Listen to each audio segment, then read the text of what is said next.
কত জানাজার পড়েছি নামাজ, দিয়েছি কত দাফন।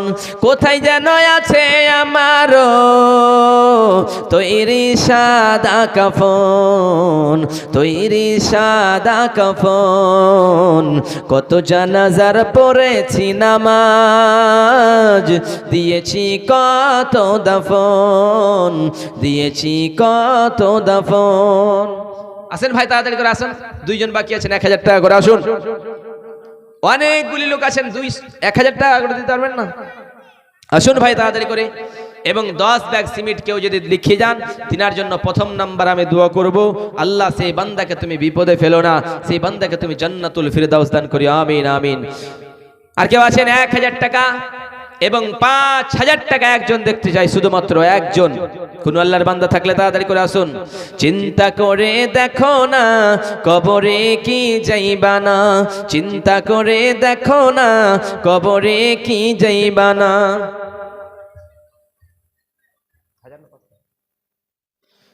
আরেকজন ভাই আমার এখানে এলো, 500 টাকা বাবা মায়ের নামে দান করে গেল। মোহাম্মদ উজুর নামে ভাই আমার এখানে এলো, 500 টাকা দান করে গেল এই মসজিদের নামে। ও গো আল্লাহ দয়া মায়ে পাক রব্বানা মিটাইয়া দিও খোদা জীবনের গুনাহ। ও গো বাড়ি দোয়া করে দোয়া করব কত, আল্লাহ তুমি নেকি দিও নিজের মন মতো রে, নিজের মন মতো। আল্লাহুম্মা সাল্লি আলাইহি আল্লাহুম্মা বারিক আলাইহি। হে আল্লাহ, কে কত দান করেছে জানি না, হে আল্লাহ সবার দানগুলো তুমি কবুল আর মঞ্জুর করে নাও। হে আল্লাহ সেই ভাইগুলিকে তুমি জান্নাতুল ফিরদাউস দান করো, আমিন আমিন আমিন। কত জানাজার পড়েছি নামাজ, দিয়েছি কত দাফন। 10 জন হয়ে গেছে, আর 10 জন কেউ আছেন? 1000 টাকা করে, মাত্র 10 জন। 10 জন হয়েছে, মাত্র 10 জন। কেউ থাকলে 200 করে টাকা দিয়ে যান, 200। 10 জন কোন আল্লাহর বান্দা 200 করে টাকা দিয়ে যাবেন? তাড়াতাড়ি করে আসুন। আমাদের প্রভু এক নবীর উম্মত, জীবন বিধান ওই শিবানী কোরআন। তবে কেন এক নাও হে মুসলমান, এক হও এক হও করে আহ্বান। আমাদের প্রভু এক নবীর উম্মত, জীবন বিধান ওই শিবানী কোরআন। তবে কেন এক নাও হে মুসলমান, এক হও এক হও করে আহ্বান। বাইতুল্লাহ এক, মদিনা শরীফ এক, উহুদ পাহাড় এক, বদরের মাঠ এক।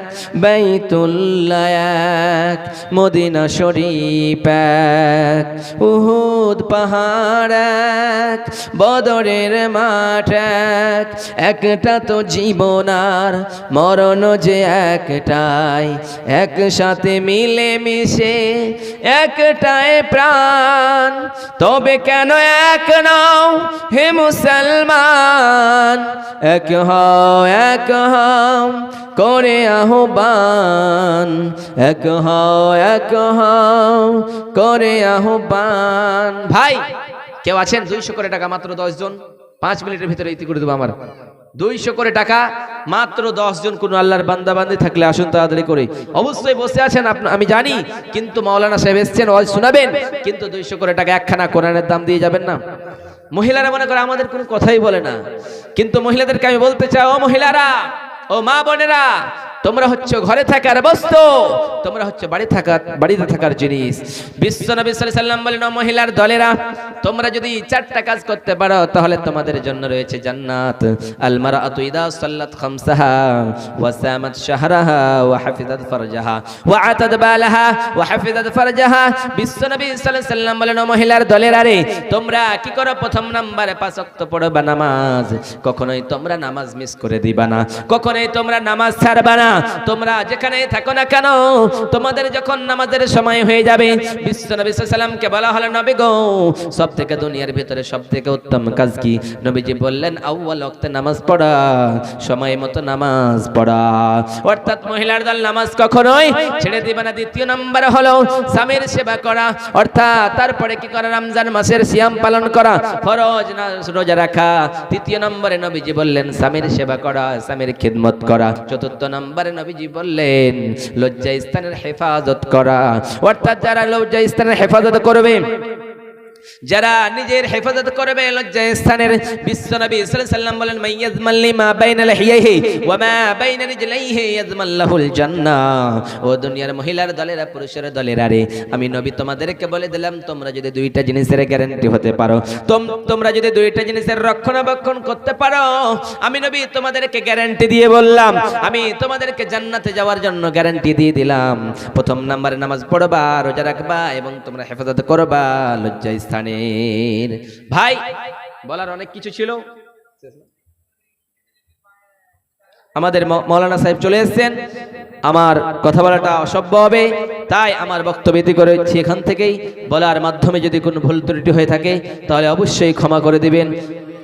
হায়াত বাকি তো মুলাকাত বাকি। আসসালামু আলাইকুম ওয়া রাহমাতুল্লাহি ওয়া বারাকাতুহু। ওয়ালাইকুম আসসালাম ওয়া রাহমাতুল্লাহি ওয়া বারাকাতুহু।